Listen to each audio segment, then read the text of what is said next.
साथियों, आज उत्तर प्रदेश कानपुर से चलकर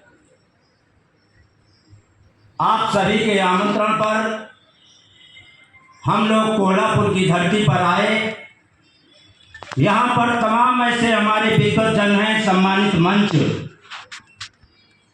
उपस्थित हमारे इस सभागार में छात्र छात्राएं, बुजुर्गजन और हमारे बहुत से सर्व समाज समता मूलक समाज के यहाँ उपस्थित बंधुओं को मैं अपने कानपुर की धरती से आप सभी का सादर आमंत्रण स्वीकार करते हुए आप सभी को हार्दिक वंदन अभिनंदन करता हूँ। साथियों, आज हमारा ये कानपुर के जो लोग यहाँ उपस्थित हुए हैं, हम लोग आज दूसरी बार इस सभागार में उपस्थित हुए हैं। आदरणीय इंद्रजीत सावंत जी, यशवंतराव मुलिक जी और बब्बन राव रांगे साहब, पद्मा पाटिल जी, आप सभी को शायद मुझे ये बताने की आवश्यकता नहीं है कि इस कोल्हापुर की जमीन पर, इस धरती पर दो रत्न आपको इतिहासकार प्राप्त हो गए हैं।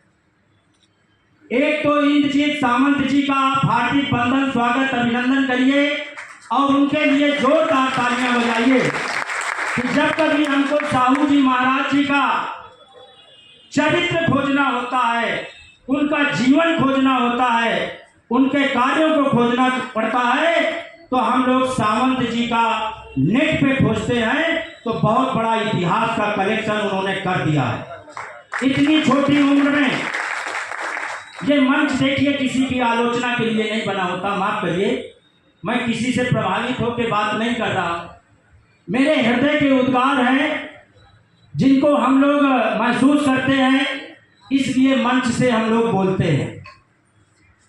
साथियों, पद्मा पाटिल जी का राजा कालस्य करके एक इतिहास लिखा गया। पिछली बार हम लोगों को वो पुस्तक भेंट की गई।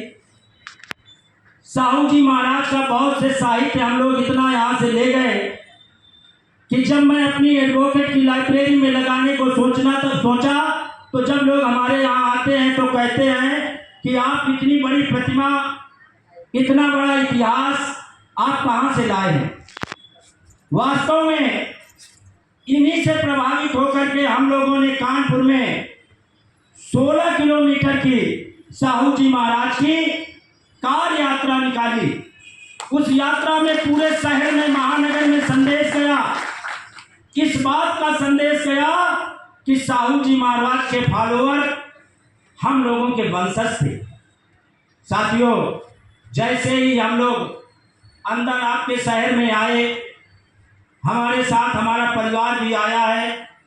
जब हम लोग शहर में घूमे, क्योंकि हम लोग तो पहले भी घूम चुके थे, जब इनको घुमाने के लिए हम आपकी नगर बस्ती में लेके गए और गंगाराम कामले जी का इतिहास, ये जो आपके यहाँ से फ्रंट पर जो चित्र लगा हुआ है, उसके विषय में बताया, तो उन लोगों ने ये बात स्वीकार करी कि वास्तव में इस धरती में अगर कोई महाराज पैदा हुआ है तो साहू जी महाराज पैदा हुए हैं, जिन्होंने समता मूलक समाज की स्थापना करी थी।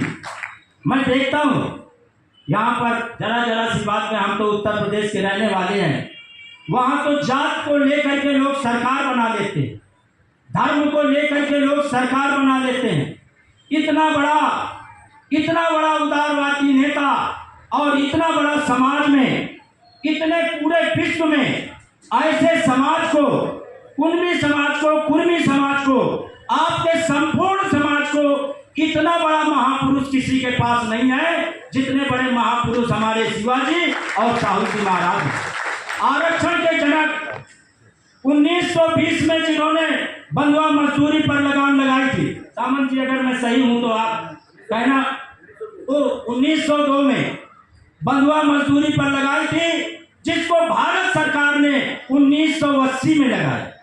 इतना बड़ा दूरदृष्टा, इतनी बड़ी दूरदृष्टि, इतना बड़ा सोच का महाराज, इतना बड़ा राजा, इतना समाज का पोषक, ऐसा तो मैं नहीं समझता।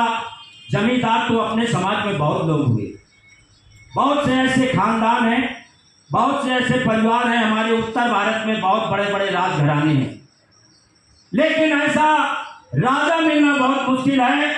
जो मैं देख रहा था कि हाँ, मुल्ला जी भी हम लोगों से हाथ मिला रहे हैं, सरदार साहब भी हाथ मिला रहे हैं। धन्य है आप लोगों का, ऐसा महापुरुष जिसने इतना बड़ा इतिहास छोड़ दिया, इतना बड़ा महत्व छोड़ दिया कि लोग उनके नाम पर कोल्हापुर नाम को जानते हैं।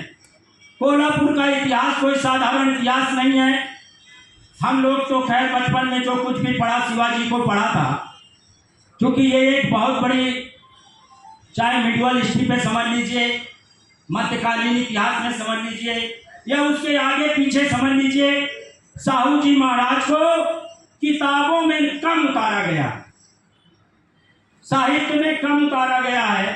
अगर साहू जी महाराज को इतना किताबों में उतार दिया जाता तो जो आज हमारी आरक्षण की लड़ाई है, ये शायद आज के 25, 30, 40 साल पहले समाप्त हो जाता। लोगों को पता ही नहीं था।